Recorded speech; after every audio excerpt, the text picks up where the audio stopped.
पद्धतीनुसार यांचे एक्झाम झाले मे 26 मध्ये आणि तारखेनुसार 2 दिवसानंतर त्यांना कळण्यात आले की क्रेडिट स्कोरच्या हिशोबाने त्यांची मार्किंग सिम ठरणार आहे. तर विद्यार्थ्यांनी जेवढे मुंबई युनिव्हर्सिटीचे पहिल्या वर्षांचे विद्यार्थी आहेत त्यांनी R19च्या हिशोबाने प्रिपरेशन केलं होतं 5+3 आणि कॉलेजेसला सुद्धा माहिती नव्हतं की कशा प्रकारे मार्किंग सिम ठरवली जाणार आहे. क्रेडिट स्कोरचा हे बघायला गेलं तर 45 मार्क्स हे टोटल क्रेडिट होते. त्याच्यामधनं त्यांना फक्त 32 स्कोर करून पुढच्या वर्षी जायला संधी मिळणार होती, जे की 70%. तर तसंच बघायला गेलं की SPPU विद्यापीठ जे आहे त्यांचं 44 पैकी त्यांना 22 क्रेडिट भेटल्यानंतर ते पुढच्या वर्षी जाणार. याचाच अर्थ पुणे युनिव्हर्सिटीला 50% आणि मुंबई विद्यापीठाला 70%. तर हे कोणत्या पद्धतीचं मार्किंग स्कीम आहे अजून कळलं नाही आणि याचा फटका आज जवळपास 3000 अधिक मुलांना पडणार आहे. आणि आमची मागणी हेच आहे. आज आम्ही सेनेट सदस्य अल्पेशदादा भोईर यांना भेटायला आलोय. आम्ही सगळे आमची मागणी मांडलेली आहेत. उद्या आम्ही VC सरांकडे जाणार आहोत या संदर्भात बोलायला आणि आम्हाला प्रोव्हिजनल ॲडमिशन देऊन तात्काळ या गोष्टीबद्दल मुलांना मदत करून त्यांचं कसे ॲडमिशन होईल आणि पुढचं शैक्षणिक नुकसान त्यांचं होणार नाही हीच हमी आम्हाला हवी.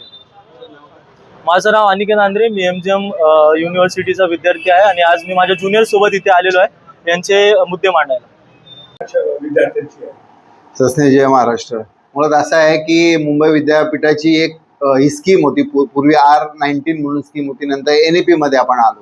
म्हणजे एक एक्झामिनेशनचा किंवा शैक्षणिक शिक्षण व्यवस्थेचा एक दर्जा बदलण्याचा फक्त हा एक प्रयोग असतो. तर त्याच्यामध्ये फक्त NAP हा एक नवीन प्रोजेक्ट किंवा एक संकल्पना ही युनिव्हर्सिटीकडून राबवण्यात चालू झाली. आता हे जे विद्यार्थी आहेत यांचं म्हणणं असं आहे, काही R19च्या स्कीम मधले काही विद्यार्थी आहेत जे R19च्या इयरमध्ये असताना फेल झाले, मग त्यांना आता NAP मध्ये ॲडमिशन घ्यायचे. मग इथे ड्रॉप पडल्यामुळे त्यांना कॅरी ऑन करता येत नाहीये. आता फेब्रुवारी महिना चालू झालेला आहे. काही NAPचे स्टुडंट आहेत तर त्यांची एक्झाम समजा 25 मेला संपली तर GR 28 जूनला आलाय. म्हणजे अगदीच लगेच ताबडतोब GR काढला. तर ह्या मुलांना त्याचे रूल्स रेग्युलेशन माहीत नव्हते, त्याचा पासिंग क्रायटेरिया माहीत नव्हता. त्याच्यामुळे ह्या मुलांना हे रूल्स रेग्युलेशन पासिंग क्रायटेरिया माहीत नसल्यामुळे यांना ड्रॉप बसले. आता हे ड्रॉप बसल्यामुळे सेकंड इयरला ॲडमिशन यांना मिळाले नाही. आता महिना चालू आहे फेब्रुवारी. अपेक्षित होतं की ऑक्टोबर सप्टेंबरमध्ये या मुलांना ॲडमिशन भेटायला पाहिजे होते, तेव्हा ह्या लोकांनी लेक्चर अटेंड केले असते, एक्झाम दिल्या असत्या. आता त्यांची मुलांची हीच प्रमुख मागणी आहे की बाबा आम्हाला पहिल्या वर्षाचा जो ड्रॉप आहे तो न बसता ह्या वर्षीचं ॲटलिस्ट प्रोव्हिजनल ॲडमिशन आम्हाला देण्यात यावं.